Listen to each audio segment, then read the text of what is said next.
Bonjour et bienvenue sur Allo Finance pour faire un point à l'ouverture. La bourse de Paris démarre cette nouvelle semaine de cotation dans le rouge. Comme prévu, le CAC 40 ouvre en baisse de 0,77% sous les 3700 points à 3697 points exactement. Les valeurs bancaires focaliseront toutes les attentions alors que les résultats des tests de résistance du système bancaire européen ont été publiés vendredi dernier. Même si ces tests ont révélé que 8 banques sur 91 sont en proie à des difficultés, leur légitimité, donc la légitimité des tests, est déjà remise en cause. Le fait que le scénario retenu n'intègre pas un défaut de paiement de la Grèce. En parlant de dette souveraine, une semaine à haut risque démarre. Le nouveau plan d'aide à la Grèce et le rôle des banques privées dans ce nouveau programme de sauvetage seront à l'ordre du jour au sommet de Bruxelles qui se tiendra ce jeudi.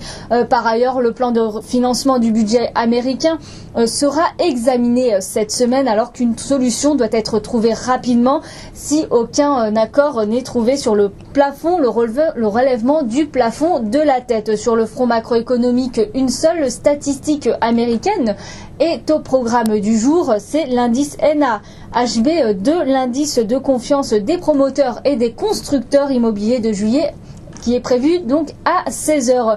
Du côté de l'actualité des sociétés, seule valeur a émergé dans le vert parmi l'indice CAC 40 dans les premiers échanges ce matin. France Télécom grimpe de 0,40% à 13,82 €. L'opérateur historique envisagerait de lancer une offre sur le quatrième opérateur mobile de la République du Congo, Congo China Telecom, et serait en négociation exclusive avec l'équipementier chinois ZTE en vue du rachat de sa participation de 51% dans l'opérateur congolais ainsi que des 49% détenus par l'État congolais. Les bancaires sont à la traîne, toujours minés par la question de la dette souveraine.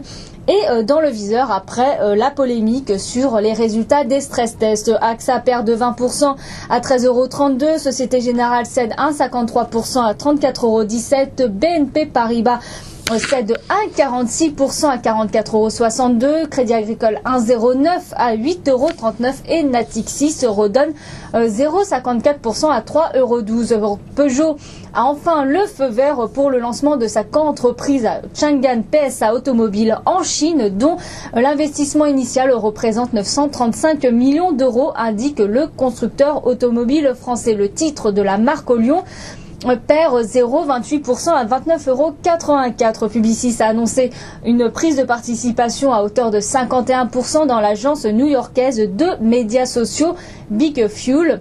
Le titre cède 0,78% à 36,98 €. Dans les premiers échanges ce matin, Orca que Nice Euronext s'adjuge 1,95% à 24,79 €. Les actionnaires de l'opérateur boursier transatlantique ont donné leur feu vert, leur approbation à l'opération de fusion avec Deutsche Börse. Sur le marché d'échange, l'euro est sous pression et plonge 0,98%.